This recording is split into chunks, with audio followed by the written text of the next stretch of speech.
YCP హయాంలో 17 medical కాలేజీలకు శంకుస్థాపన మాత్రమేనని టీడీపీ ఎమ్మెల్యే సోమిరెడ్డి చంద్రమోహన్ రెడ్డి చెప్పారు. కాలేజీల నిర్మాణం చేయకుండా అంతా చేశామని చెప్పుకుంటే సరిపోతుందని జగన్ను ప్రశ్నించారు. గత ప్రభుత్వం చేసిన అక్రమాలపై విచారణ జరగాలన్నారు. జగన్ వ్యవహారం చూస్తుంటే అసలు సీఎం ఎలా అయ్యారన్న సందేహం వస్తుందన్న సోమిరెడ్డితో మా ప్రతినిధి శివ ఫేస్ టు ఫేస్. అసెంబ్లీకి సంబంధించి కూడా చర్చలు జరుగుతున్నాయి. అనేక అంశాలకు సంబంధించి కూడా శాసనసభలో చర్చలు జరుగుతున్నాయి. ప్రస్తుతం మాజీ మంత్రి సోమిరెడ్డి ఉన్నారు. సార్, ఈరోజు వైఎస్ఆర్సీపీ మెడికల్ కాలేజీలకు సంబంధించి చెలో మెడికల్ కాలేజీ పిలిపించింది, ఎట్లా తీసుకోవాలి? నేను ఒకటి చెప్తుండా, నీ మాదిరిగా అవసరమైన అమరావతి, అవసరమైన లక్షలాది మందికి అవసరమైన పోలవరం ఆపేసి గోల్డ్ గెలుకోలే. నువ్వు for your name sake publicity కోసం 17 మెడికల్ కాలేజీలు ఫౌండేషన్ వేసావు, శాంక్షన్ చేశాను అన్నావు, గవర్నమెంట్ కాలేజెస్ అన్నావు. టోటల్ 17 కాలేజీ ప్రాజెక్ట్ కాస్ట్ ఎంత? నువ్వు ఎంత పర్సంటేజ్ పెట్టావు?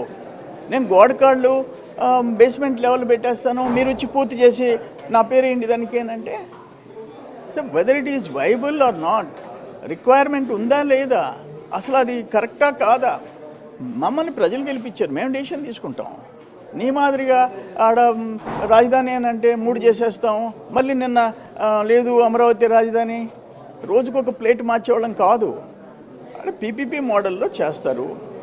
ఇది వాట్ ఎవర్ కంప్లీట్ కావాలా, పర్ఫెక్ట్గా నడవాలా, దానికి నువ్వు ప్రొటెస్ట్ చేస్తే ఏంది? నేను అందుకే ఏమన్నానంటే, జగన్మోహన్ రెడ్డి నువ్వు శాసనసభకు రా, మెడికల్ కాలేజ్ మీద చర్చిస్తాం, మైనింగ్ మీద చర్చిస్తాం, లిక్కర్ స్కామ్ మీద చర్చిస్తాం, ఇరిగేషన్ స్కామ్ మీద చర్చిస్తాం, హౌసింగ్ భారీ స్కామ్, థర్డ్ ఆప్షన్లో ఎస్సీ ఎస్టీల మీద వాళ్ళకి చేసిన అన్యాయం మీద చర్చిస్తాం. శాసనసభకు రా, నువ్వు వాళ్ళు ఊరికే ప్లే కార్డ్స్ పెట్టుకుని ఈదుల్లో పోరాడినట్టు పోరాడితే ఉపయోగం ఏంటి?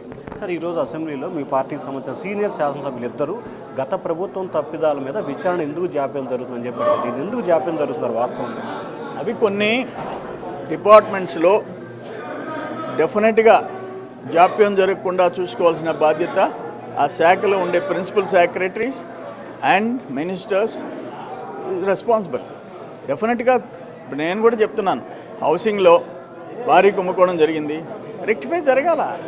భారీ కుంభకోణం ఇప్పుడు సరే, ఒక్క లిక్కర్ విషయం మాత్రం సిట్ బాగా ఎంక్వైరీ చేస్తుంది లోతుగా. అదేవిధంగా మిగతా వాటిల్లో కూడా కుంభకోణాలు ఏమున్నాయో, అవినీతి కార్యక్రమాలు ఏం జరిగినాయో వాటిల్లో ఫాస్ట్గా ఎంక్వైరీ చేసి యాక్షన్ తీసుకోవాలా, వాళ్ళ దగ్గర రికవరీ చేయాలా, మెడ మీద కత్తి పెట్టి ప్రజల సొత్తుని తిరిగి రికవరీ చేయాలి. సార్, ఫైనల్గా నిన్న జగన్ వైసీపీ ఎమ్మెల్యేలతో మాట్లాడుతూ కావాల్సినంత సమయం ఇస్తే అసెంబ్లీకి వస్తా అంటారు. అంటే నిన్నటిదాకా ప్రతిపక్ష హోదా అడిగావు, రేపు ఇస్తే మళ్ళీ ముఖ్యమంత్రి హోదా అడుగుతావు. ఇప్పుడు గంట ఆయనకి ఇంట్లో శాసనసభ పెట్టా అంటే గంట పట్టిందంట. గంటలు ఎన్ని గంటలు అయితే అన్ని గంటలు ఇవ్వమన్నావు. మేము 161 మంది 164 మంది గోల్డ్ గెలుకుంటా కూర్చుంటాం, ఆయన్నే వచ్చి మాట్లాడమనండి.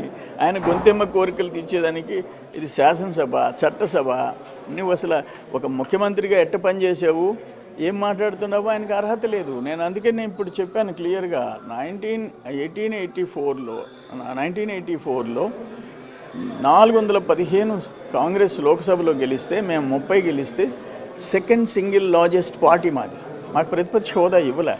1994లో 294 సీట్లలో ఓన్లీ 26 సీట్లు వచ్చినాయి. P Janardhan Reddy opposition leader, but ప్రతిపక్ష హోదా ఇవ్వలే. జస్ట్ ఫ్లోర్ లీడరు, ప్రతిపక్ష హోదా ఇవ్వలే. ఆయన పోరాడాడు. బట్ ఈయన మాత్రమే వస్తే ఎన్ని గంటలైనా అయ్యండి, లేకపోతే నాకు ప్రతిపక్ష హోదా ఇవ్వండి, పిచ్చి కండిషన్స్ పెడుతున్నాడు. స్కూల్లో పిల్లకాయలు మాట్లాడినట్టు మాట్లాడుతున్నాడు.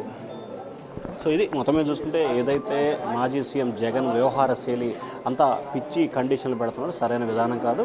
అలాగే ఏదైతే గత ప్రభుత్వంలో జరిగిన అక్రమాలు, అవినీతిపై ఖచ్చితంగా అధికారుల గొంతు మీద కత్తిపెట్టి విచారణ చేసి రికవరీ చేయాలని చెప్పి సోమిరెడ్డి చంద్రమోహన్ రెడ్డి అన్నారు. Voter studio.